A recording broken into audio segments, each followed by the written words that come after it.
चाहिए। चलिए रामकुमार गौतम जो है मैंने रामकुमार गौतम जी भाषण को ढंग से रामकुमार गौतम जी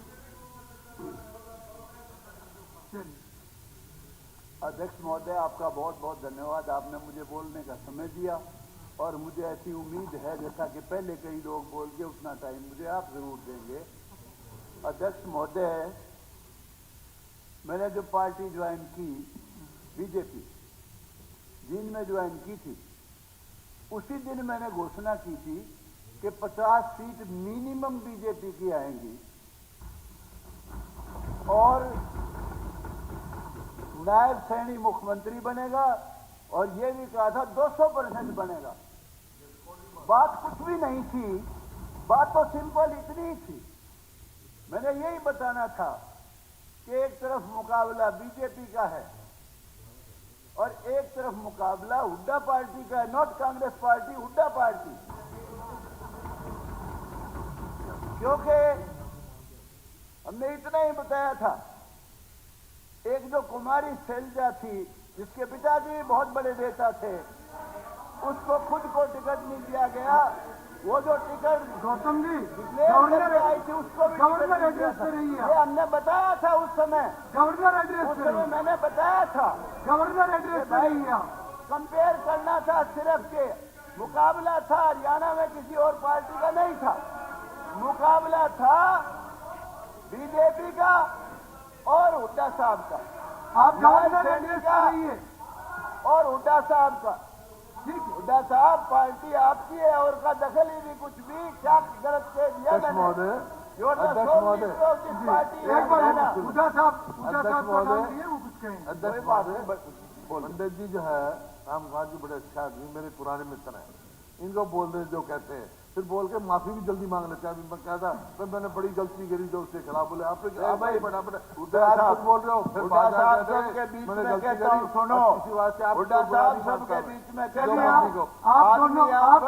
आप दोनों की दोस्ती बनी रहे। जो आपने सरकार चलाई है वो बिल्कुल गलत थी, मैं उसका हामी नहीं हूं बिल्कुल, लेकिन इंसान अच्छे हो, आपकी रगों में गलत खून नहीं है। But you are surrounded by bloody rejected people of Om Prakash Chautala. आप कांग्रेसी, आपके साथ है ही नहीं कोई भी।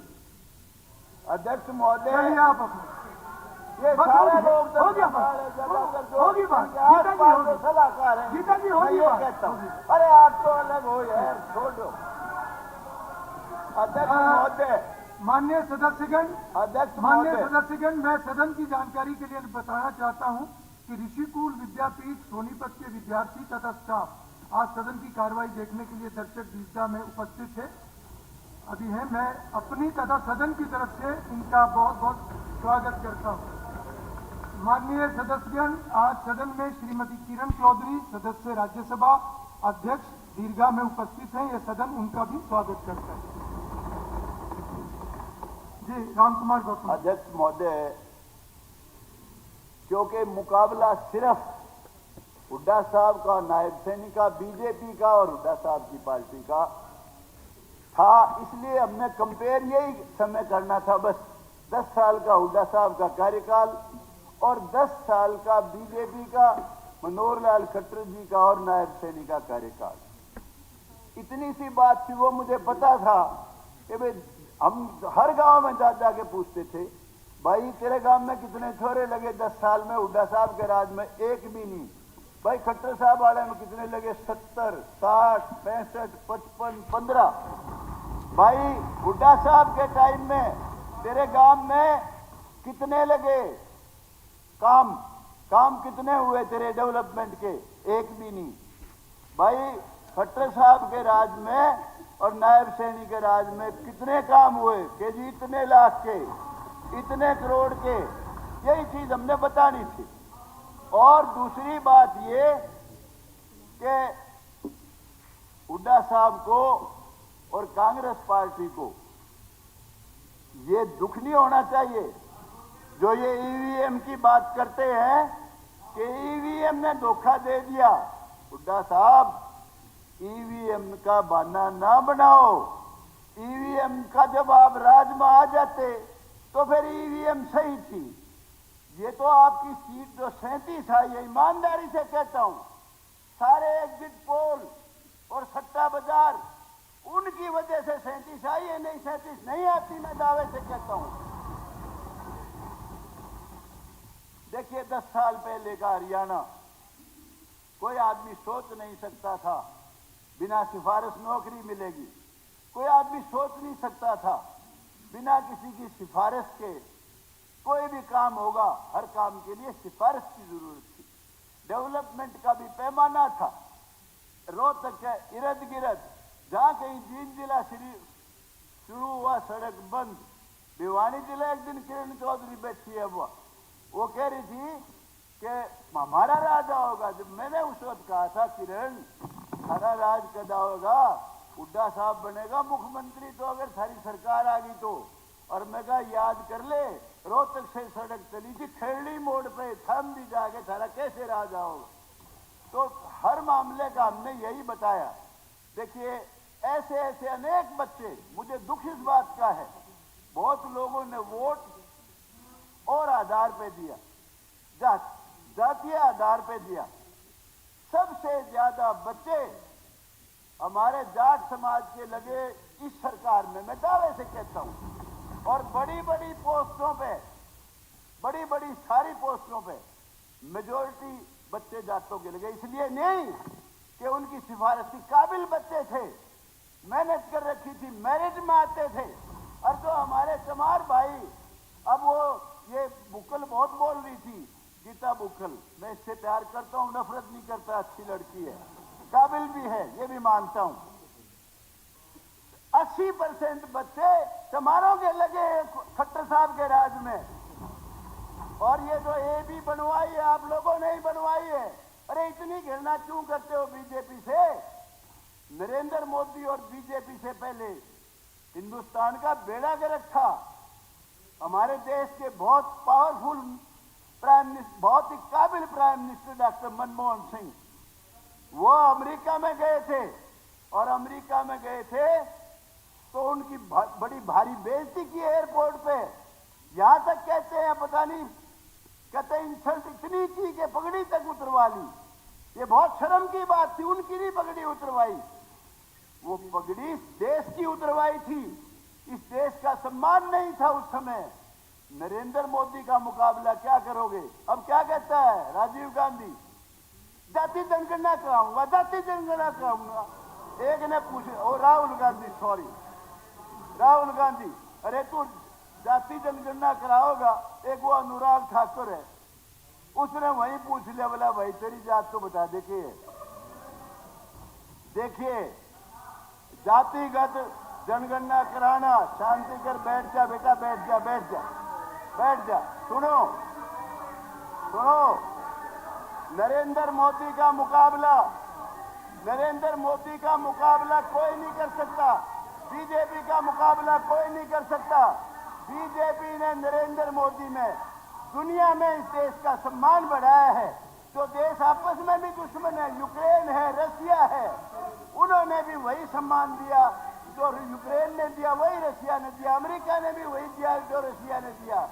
दुनिया में देश को जना दिया। गौतम जी, आप कोई 370 राज्यपाल अभिभाषण तक रही है और इस तरह के शब्दों को थोड़ा अवॉइड कीजिए आप। ठीक है जी, 370 धारा को, 370 धारा को निकल सकता था, निकल जाएगा। मोदी ने 1 मिनट नहीं लगाई, खून के कतरे बह जाएंगे, नालियां बह जाएंगी, खून की कतरा खून का भी नहीं गिरा। 370 धारा तोड़ के फेंक दी। राम मंदिर का निर्माण किया, जो हमारे लिए गौरव की बात है। सुबह उठते ही ताऊ राम राम, दादी राम राम, बेबे राम राम, रग रग में हमारे राम। कांग्रेस वालों ने बयान दिया था, उसने वो जो आजकल इनकी पार्टी में पता नहीं आया कि नहीं आया, इनका वकील था कपिल सिब्बल, कि जी 10 साल फैसला ना होने दो इसका, बाबरी मस्जिद बनी रहने दो इसमें। अरे मैं दावे से कहता हूं, और पार्टी बना लिया भूपेंद्र हुड्डा, बेशक टूट बैठ जाओ जरा, मुझे नहीं पता, लेकिन ये पार्टी, कांग्रेस पार्टी, गारंटी से कहता हूं कभी पावर में नहीं आएगी, कभी भी नहीं आएगी। अरे भले आदमी जाति जनगणना, और तेरे को सूझता ही कुछ नहीं, कभी सेक्रेटरी कितने, कभी कितने कितने, अजीब बात करता है। आप देखिए साल पहले बच्चे किलकी मारते फिरा करते, बसों में बदमाशी करते थे और लोग पूछते थे भाई तू पढ़ भी लिया करे, अरे तुमने के चिंता है, सर्टिफिकेट भी ले आवांगे। और सिफारिश अपनी नाम लेते थे हमारे भाई का या किसी का भी, यूं कहते उस पर लगा लूंगा छोरा तो, और नहीं तो गठड़ी बांध रखी बहुत बड़ी, वह लगा दूंगा सारी। मैं कहता हूं मनोहर लाल खट्टर ने, बीजेपी ने पहली बार यह एहसास कराया कि बच्चों को पढ़ाओ। जो बच्चे किलकी मारते फिरा करते कोचिंग सेंटर ज्वाइन कर गए और काबिलियत के आधार पे नौकरी दी 10 साल, उससे पहले नहीं था।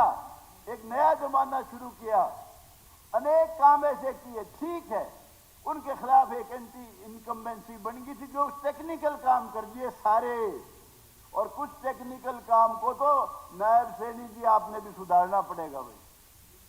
हालांकि आपने बहुत काम HKRN के उनकी पक्की कर दी नौकरी, अनेक काम है, बहुत लोगों ने ये वो गाए हैं ये, इसलिए मैं रिपीट नहीं करूंगा। लेकिन वो जो एंटी इनकम्बेंसी टेक्निकल थी और कुछ नहीं थी, पर काम उन्होंने बहुत अच्छे किए। उसके बाद नायब सैनी ने फिर सुधारा और भी सुधार कर दिया, और जो ये सरकार आई है ये बाकायदगी से इसको समर्थन मिला है 36 बरादरी का, सबका। जब आई है EVM का कोई रोड़ा नहीं है, गलतफहमी में मत रहो। अंदर से तो आप भी जानते हो क्या क्या कमी थी जिस वजह से आप नहीं आए हो। लेकिन मैं ये कहता हूं, जिस दिन नायब सैनी को बनाया था चीफ मिनिस्टर, उसी दिन मैंने कहा था ये ट्रंप का पत्ता है, जीत का पत्ता है, 100% बीजेपी जीतेगी। कुछ भाई जो पर्सनल नफरत करते हैं नायब सैनी से, वो बावले हैं बिल्कुल। उनको गलतफहमी भी है कि भाई तू फलाना बन जाता तो पता नहीं क्या कर देता। लेकिन मैं कहता हूं सही समय पे जो सही फैसला लिया पार्टी ने, ये गजब का फैसला था। अरे सैनी, SC, BC, ब्राह्मण 100% टिकट डिस्ट्रीब्यूशन गजब का, पंजाबी 100% 80-85, हमारे जाट भाइयों को छोड़ के उनको तो ये था भाई हमारा भूपेंद्र हुड्डा बनना चाहिए। और जो भाई गौतम जी, ये जाति अगर ये जाति बात का शब्द सॉरी ये इस्तेमाल नहीं होना तो चाहिए, सत्ता है, लेकिन नहीं ये नहीं होना चाहिए। देखिए ये कोई राजनीतिक सभा नहीं है, ये हम हाउस के अंदर बात कर रहे नहीं हैं। है, बिल्कुल हाउस नहीं का है। अपना एक डेकोरम होता है, बिल्कुल डेकोरम आप बनाऊंगा। उसके ऊपर या बहुत सीनियर मेंबर है। ठीक है, ठीक है, नहीं बिल्कुल ऑब्जेक्शनेबल है, ठीक है, डेकोरम बनाऊंगा भाई, डेकोरम बनाऊंगा, बिल्कुल ही ऑब्जेक्शनेबल है। अध्यक्ष महोदय आई एम सॉरी। आप कंक्लूड कीजिए, आप अध्यक्ष कंक्लूड महोदय, कीजिए। ये शब्द इसमें से अध्यक्ष निकलेगा, मैं महोदय, कंक्लूड करा रहा हूँ। ये मेरे मैं निकाल conclude दे करा भाई, रहा हूँ। उसमें से निकाल दे। अध्यक्ष हाँ। महोदय, मैं सॉरी बोल दी ठीक है, भाई, सॉरी बोल दी। ठीक है, तारीफ ये- भी कर देता हूँ यार कितनी, चलिए। फिर उसने भी तो देख लिया। अगर मैं कुछ बातें सरकार की नहीं, ये पार्टी की तरफ से समय है, सरकार वो आप की- नहीं बताएंगे। मैं- नहीं, ये आप नहीं बताएंगे। मैं ये कुछ पार्टी तय करेगी कि उसका कौन सा सदस्य कितना बोलेगा। आपकी कांग्रेस की तरफ से भी बहुत ऑनरेबल मेंबर 20 मिनट से ज्यादा बोल रहे हैं, इसलिए आप तय नहीं करेंगे और इस तरह का विषय बीच में कोई उठाए भी ना। ठीक है, ये सभी के लिए, ये सभी के लिए। मैं आप अध्यक्ष conclude कीजिए, महोदय, please। मैं अध्यक्ष महोदय कुछ चीजें सरकार की, मुख्यमंत्री जी की और मंत्रियों की उसमें लाना चाहता हूं संज्ञान में। एक तो हॉस्पिटल्स की कमी, हॉस्पिटल्स की भी कमी है, हॉस्पिटल में डॉक्टर्स की भी कमी। ये मुख्यमंत्री जी विशेष तौर से, क्योंकि आप तो ने तो अभी अपना काम कारवा शुरू करना है अभी, तो आपका तो कोई इसमें वो नहीं है। मैं पहले भी आवाज उठाता रहा। सफीदों में 31 पोस्ट सैंक्शन है, 29,000 वोट है। नारनौंद के 13,500 वोट है सिर्फ। नारनौंद में 100 बेड का हॉस्पिटल है, सफीदों में सिर्फ 50 बेड का हॉस्पिटल है। सफीदों में 31 पोस्ट सेक्शन है, जिसमें से 31 में से 18 खाली है, सिर्फ 13 भरी हुई है। और नारनौंद में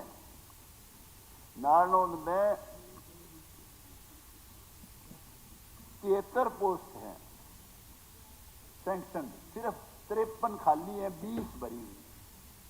और नारनौंद सिविल हॉस्पिटल में 12 डॉक्टर हैं, 42 सैंक्शन पोस्ट है। और सफीदों में 7 सैंक्शन है, मुआना में 7 सैंक्शन है, सिर्फ 1 डॉक्टर है, सबसे बड़ा गांव है अपने जींद जिले। इसी तरह काड़वा है, 1 डॉक्टर। नेटसेल में ये है कि 23 पोस्ट खाली है और 8 सिर्फ भरी हुई। तो एक तो इस और विशेष ध्यान देना पड़ेगा। दूसरी बात, एक कॉलेज मंजूर किया हुआ है गर्ल्स का जामनी में, और उसकी बजट कहीं और ले गए। वो क्लास तो लगती हैं, लेकिन सीनियर सेकेंडरी स्कूल आप कंक्लूड कीजिए, आपका समय पूरा हो गया। लिख के दे देना, वो सब रिकॉर्ड में। 1 सेकंड जी, बस जल्दी करूंगा, कोई बात। अभी जल्दी घंटी ना बजाइयो, 1 मिनट और लगे, कोई बात। तो इसमें ये है कि एक तो ये पूरा वो जामनी का जो कॉलेज है, उसकी स्कूल में क्लास लगती है लड़कियों की, वो पिल्लू खेड़ा। तो वो 8 एकड़ जमीन बाकायदा सरकार के नाम है, वो कॉलेज जरूर बनवाना। और एक ये जो नारनौंद में 50 गांव को दिक्कत है, 25 गांव नारनौंद से उधर 12 की तरफ और 25 गांव खांडा और पेटवाड़ की तरफ। पहले भी मैं अनेक बार आवाज उठाई, मंजूर कर दी थी पहले खट्टर साहब ने, लेकिन बाद में वो बनाई। बहुत ही जरूरी है। नारनौंद क्रॉस करते हैं जब कई घंटे कई बार जाम लग जाता है, इसको आप अपनी फर्स्ट प्रायोरिटी पे लो, ये मेरा आपसे आग्रह है। और मेरा एक और सुझाव है आपको। 1 सेकंड जी, बड़ी कीमती बातें कह रहा हूँ, आप लिख, कोई बात नहीं। 1 सेकंड, आज खुला समय मिला, थोड़ा सा एक आज पार्टी की तरफ से भी मिला है, मुझे जो यार अन्ना उस हिसाब से आया रिटर्न में, मैंने भी पूरा समय। 1 मिनट सिर्फ, कोई बात। एक जो है, जितने भी सब डिवीजन बने हुए हैं, नारनौंद भी उनमें एक है, सिविल कोर्ट नहीं है। 1.25 एकड़ जमीन हमने कहा था जी ट्रांसफर कर दो, टूटी फूटी जगह पड़ी है एक इलेक्ट्रिसिटी बोर्ड की, खट्टर साहब वहां भर के आए थे, किया नहीं। तो ये भी ध्यान करके सिविल कोर्ट भी वहां बनवाने का कष्ट करें। और दूसरी बात ये कि ये जो